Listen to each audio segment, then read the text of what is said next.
At meron na naman tayong pamilyang natulungan na magkaroon ng bahay at lupa dito sa Calmar Land. I'm Abby, your home sort of body, at andito ako ngayon sa Promesa Isabang dito sa Iam, Lucena City. Bago dumating ang client, akin munang chinecheck ang unit na ito turnover. At may kasama nga pala ako ngayon, ang aking magandang inaanak na si Samantha Lahara.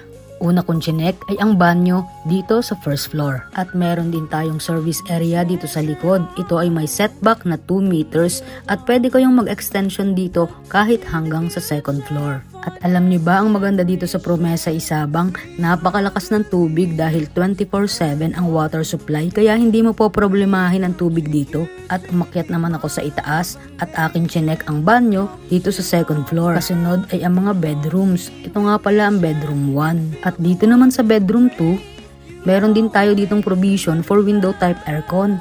At alam nyo ba sa sobrang lakas ng hangin dito, nagulo tuloy ang buhok ni Sam. Habang hinihintay namin ang aming client, nakipagkwentuhan muna kami sa mga Calmar Land staff. Marami rin kasi kaming natututunan sa kanila. At dumating na nga ang ating clients at may mga kasama silang mga doggies. Alam nyo ba dito sa Promesa, pet friendly? At yun dala mismo nilang pet na si Bread ay napaka-friendly. Sisimulan na nga natin ang ating seremonyas at nag-discuss na nga si Ma'am Epay ng customer service ng proseso ng pag-turnover ng unit. Una ay nag-check muna ng ilaw dito sa first floor ng ating toilet and bath.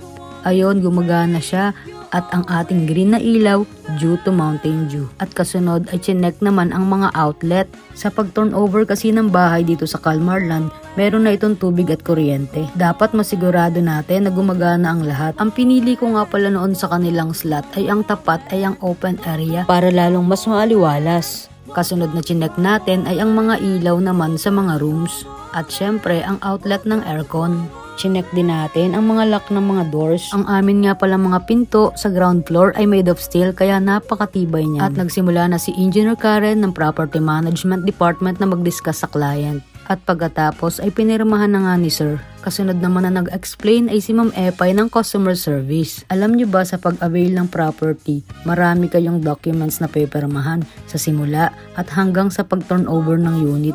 Parang artista lang. At ito na nga pinakamasayang moment ang mag-abot ng susi sa aking kliyente. Dahil alam kong natulungan ko silang matupad ang kanilang pangarap na magkabahay. Alam niyo ba dito sa Calmar Land kapag nagto-turnover kami ng unit, full force, very supportive talaga mula sa ahente at sa Calmar Land staff. Diyan ang bawat representative, may customer service, engineer, at ang Calmar Land Construction at sinama ko din ang aking team para mas madami, mas masaya.